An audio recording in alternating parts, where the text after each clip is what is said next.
wanted to share this really cool find that I saw a couple of days ago at my local office supply store, and they were on a really huge sale, so I scooped them up. And there are a lot of flashcards out there, and these are flashcards, and you can also make your own, which I've done both.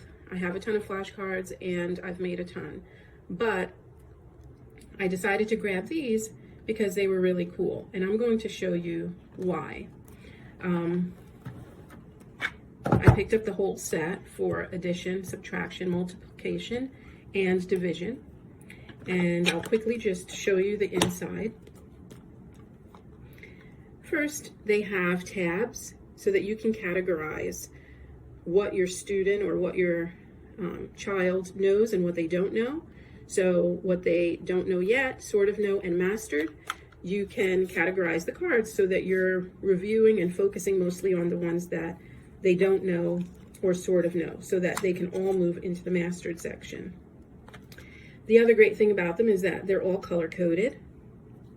So each one of the math fact sets, so each number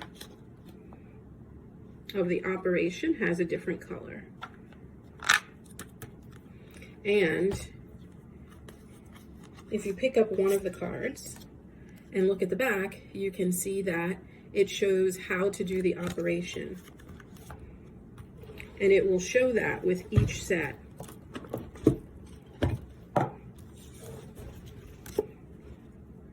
It will show how to do the operation.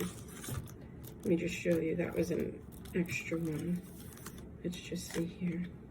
So they'll show you how to do the operation. This is the subtraction.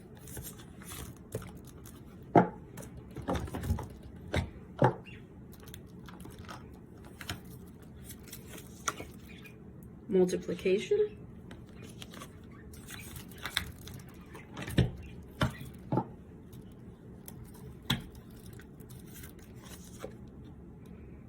And division. The other really nice thing about it is that they come with suggested games. Each set comes with that. But the other thing is that on the back, there's a chart.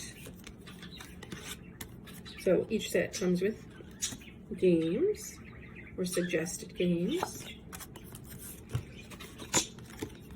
And there's a chart that comes with each set. So this is the chart for addition, the chart for subtraction,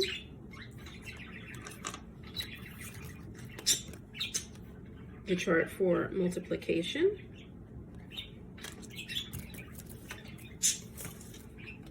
and the chart for division.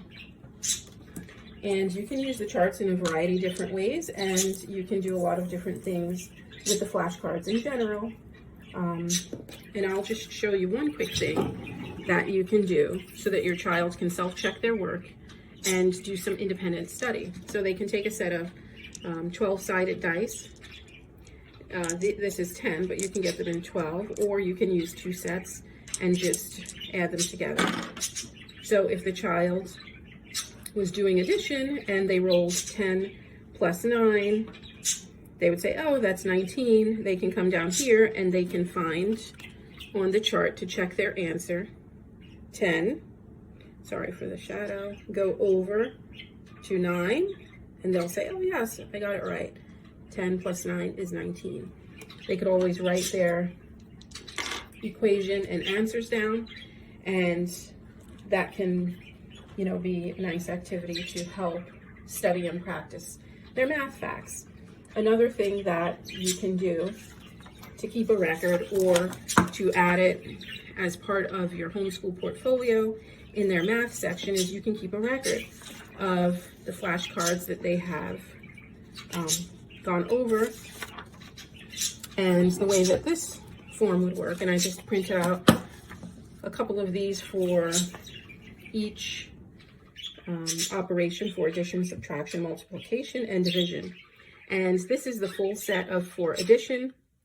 So if we were working on the addition facts for 8, we would go over them. The child would have already studied their flash or their addition facts through whatever means they did, whether it was something tactile or kinesthetic or something in their math workbook or manipulatives.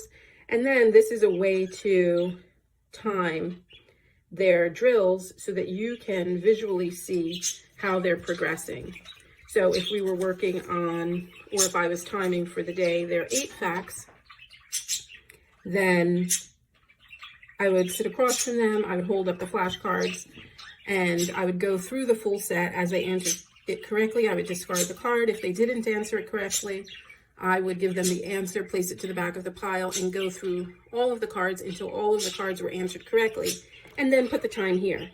So essentially, every time or every few times, or by the end of all of the time trials, you should see that the times are decreasing. And that would show that they're progressing, they're learning their facts more automatic, and they have to do less figuring out in their head, and it's more automatic and second nature for them to just look at the flashcard and know what the answer is. So I just made these quickly in all of the different operations.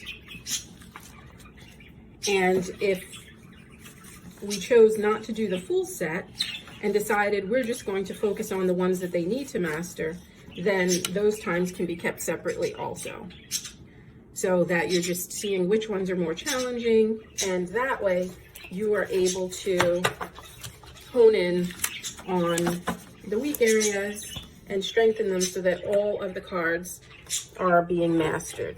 So, like I said, these I found on super discount, and I thought they were really cool, so I wanted to share them with you. Enjoy.